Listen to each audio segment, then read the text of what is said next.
देखिए प्रतीक सर, ये जो बिपिन चंद्रा की इंडिया सिंस इंडिपेंडेंस है उससे मैं डंबल्स मार रहा हूँ, ताकि कम से कम मसल्स तो बन जाए, क्योंकि इतनी किताब पढ़ी तो नहीं जाती मुझसे। आप बताइए क्या करना है इसका।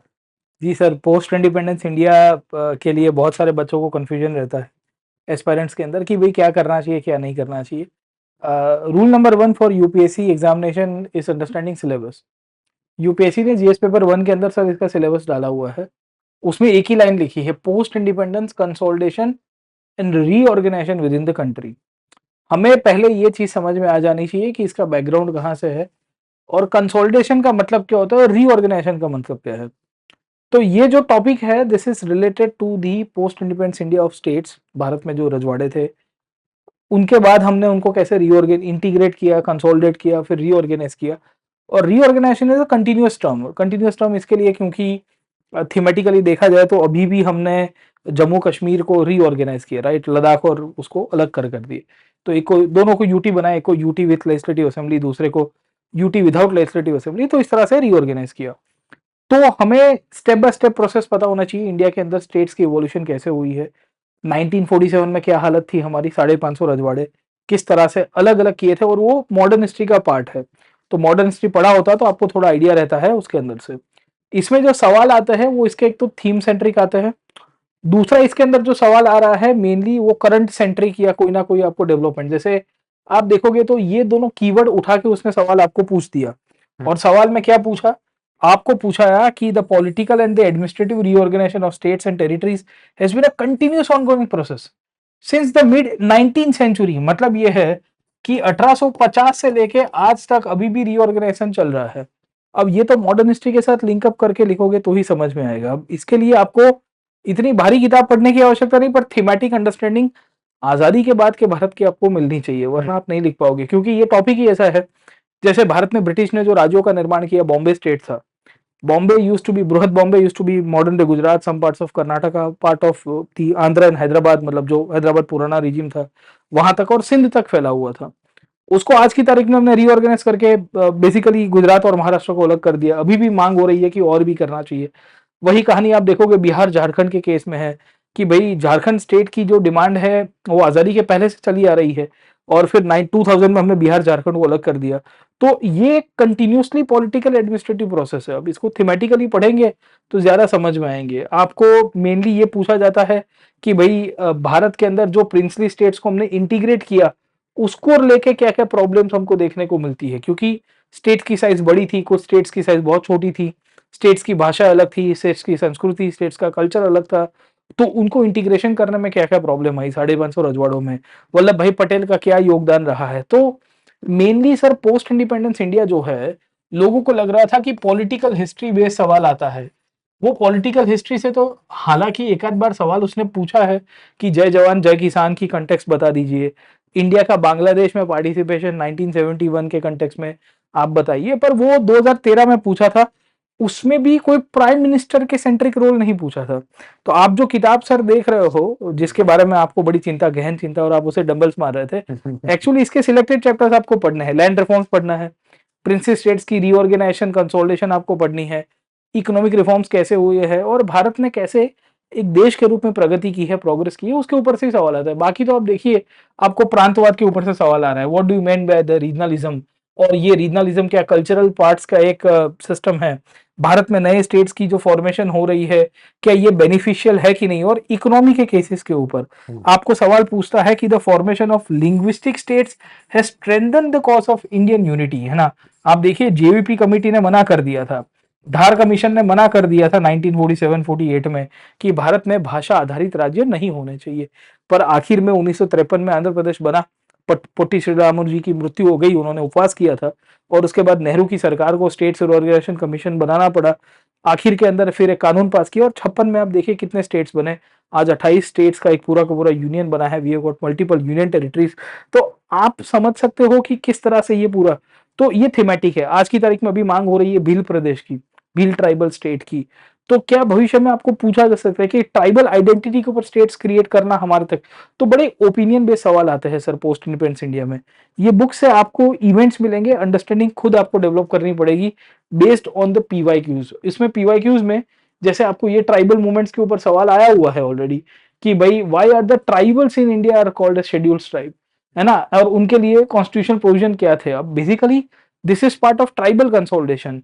एक आता है लिंग्विस्टिक कंसोलिडेशन। लिंग्विस्टिक कंसोलिडेशन का मतलब है कि भारत में भाषा की या कंसोलिडेशन कैसे हो, राज्यों का तो निर्माण किया, पर एक पॉलिसी थी, ऑफिशियल लैंग्वेज पॉलिसी आज भी चल रही है, हिंदी को क्या हम लोग राजभाषा के रूप में पूरे भारत में मान्यता मिलेगी कि नहीं मिलेगी। खैर सरकारी दस्तावेज के ऊपर तो है, बट स्टेट्स के बीच में कम्युनिकेशन में हिंदी नहीं चलता है, उसमें एट टाइम्स हिंदी इंग्लिश के बीच में कॉन्फ्लिक्ट आपको मिल जाएगी।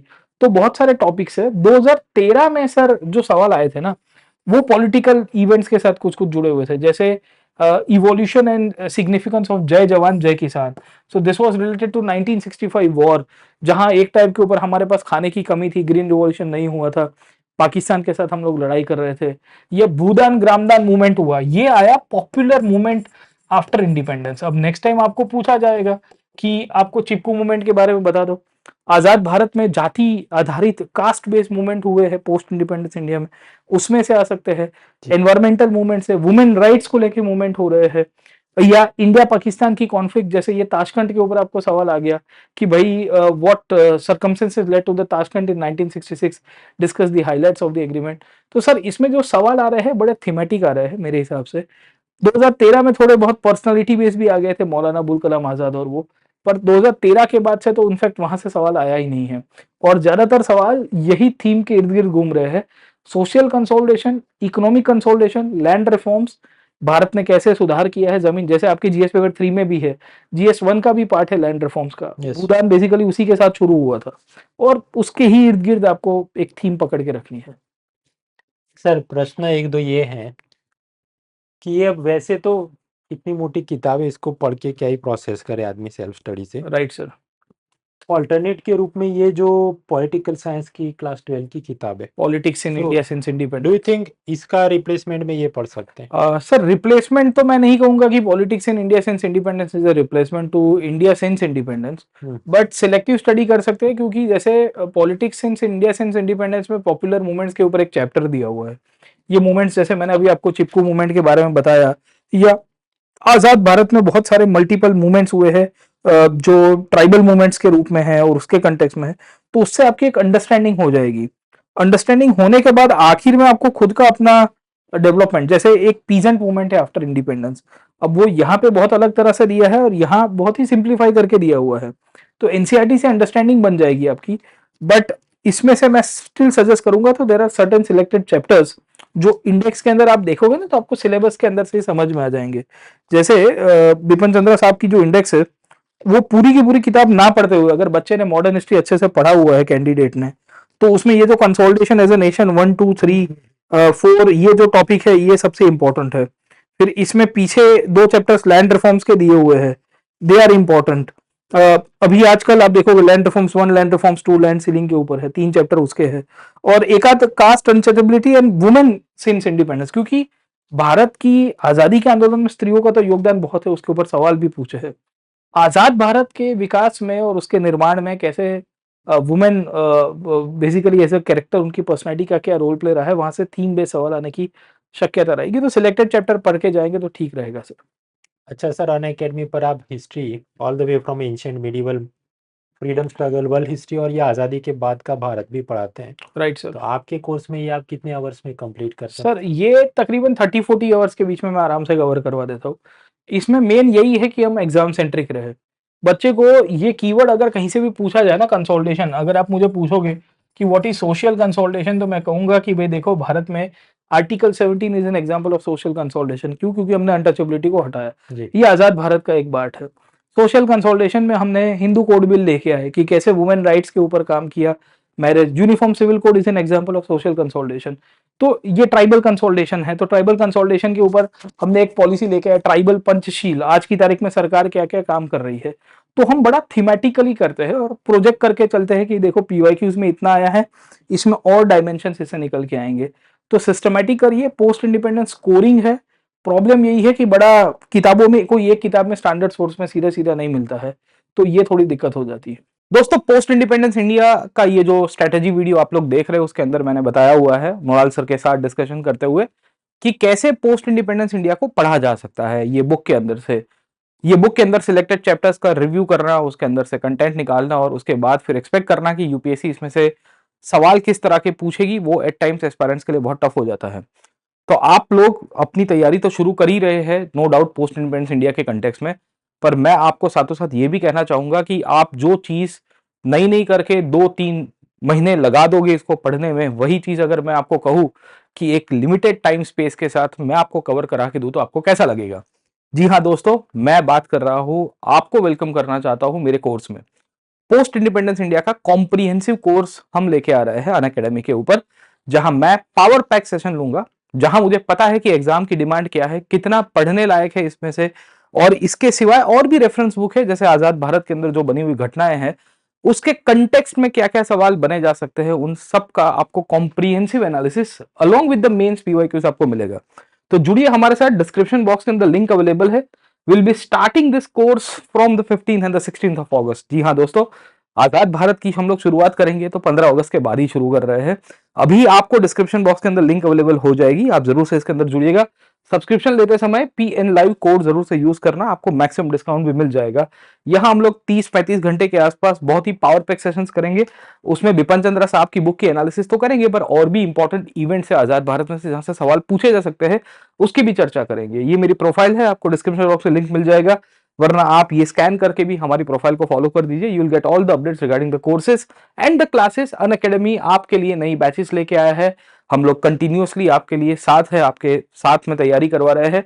अभी 29,999 के अंदर आपको यूपीएससी का सब्सक्रिप्शन अवेलेबल हो रहा है, जहां आपको जीएससी सेट टेस्ट सीरीज सब कुछ अवेलेबल है। अनलिमिटेड टाइम आप क्लासेस को एक्सेस कर सकते हो, कोई भी बैच को।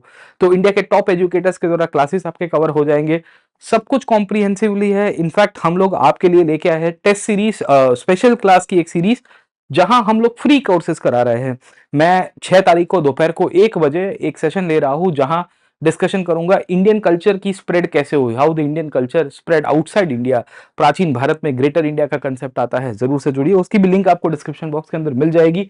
बाकी नई बैचेस है, हमारी मंजिल बैच है इंग्लिश के अंदर, आप ये कोड जरूर से यूज करना पीएन लाइव, आपको मैक्सिमम डिस्काउंट भी मिलेगा। आप नई क्लासेस के अंदर आप हमारे साथ जुड़ सकते हो, 1-to-1 मेंटरशिप आपको मिल रही है, हिंदी इंग्लिश सब कुछ, और हमारी आइकॉनिक लर्नर्स के लिए आपको मेंटरशिप भी मिल रही है। ऑप्शनल की तैयारी करना चाहते हो तो आप यहाँ से जुड़ सकते हो, क्योंकि मैं हिस्ट्री ऑप्शनल भी पढ़ाता हूँ। मेरे फेलो एजुकेटर्स और भी सब्जेक्ट के साथ आपके साथ आपको कवरेज करा के देंगे, जैसे एंथ्रोपोलॉजी है, जैसे एग्रीकल्चर है, मैथमेटिक्स है, सोशियोलॉजी है, pol science and multiple subject. तो देर किस बात की है, मैं प्रतीक नायक, ये कोड हमेशा याद रखना, पीएन लाइव, इसके साथ हमारे साथ जुड़िएगा अनअकैडमी के ऊपर। आपकी यूपीएससी की तैयारी को आसान करेंगे, अफोर्डेबल करेंगे, और क्वालिटी के साथ हम लोग आपको जो सिविल सर्विसेज का जो सपना है उसको पूर्ण करने में मदद रूप करेंगे। बाकी मित्रों, अनअकैडमी पर ये सारे कोर्सेज, चाहे history, geography, polity, environment, economy, सब कुछ एक ही सब्सक्रिप्शन में अनलॉक होता है। तो ये सही अनअकैडमी का सब्सक्रिप्शन जो आपके लिए बहुत ही अफोर्डेबल प्राइस पर अवेलेबल है। Link is in the description. Subscribe करें आज ही। Let's crack it.